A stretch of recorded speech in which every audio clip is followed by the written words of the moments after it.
bisha soo socota ee July 28 2016 waxaa si wada jir ah baxda Wisconsin iyo Cedar Institute ay u wada qabanayaan bandhig caalami ah. أنا أقول لي أنا قبلنا برنامج كان وحوي إنه قيب كقاعدنا إن قفك الصومالي أهي وقره أما فكر ككوتشرة أما تاريخ وهاي خبرة ديسة أما علمي وبرتي ووجود بيمركا لقديس أفك الصومالي. وحقرسته يحقرسكو وصفاء إليهن ومضى هرمرة وحنوبها أنها تذكر نجارة هذا اللي يرادو إنه برتان وحقرسته أنا بديان وعقرسك.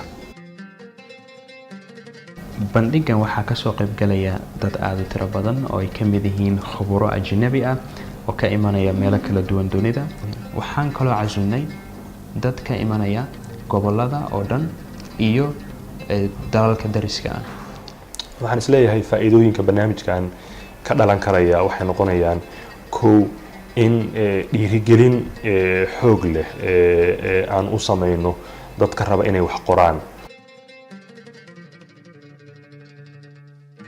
waxaan ugu baaqayaa qorayaasha aqoon-yahanada dhalinyarada haweenka ganacsatada culimada iyo dhammaan qaybaha bulshadu inay ka qayb qaataan kana faa'iideystaan fursadan sanadlaha ah cilmiga iyo khibradda qorayaashaas meelaha fog looga yimidna ay ka faa'iideystaan akhristaanna bugaagta la soo bandhigayo. bandhigu wuxuu ka dhacayaa magaalada Garowe bisha 7aad ee sanadkan 2016 29keeda iyo 30 bari ayaana dib loo yiraahdo bandhigani uu magaalada Garowe ka socon doona.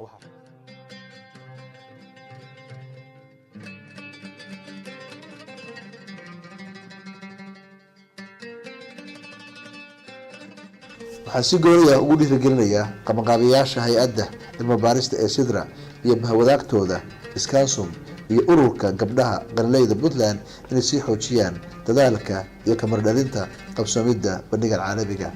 waxaan si gooni ah uga codsanayaa ganacsatada iyo hay'adaha maxalliga ah iyo kuwa caalamiga ah inay kaalin weyn ka qaataan bandhigan wax ku oolka. See you at the Garowe International Book Fair 2016. Bye bye.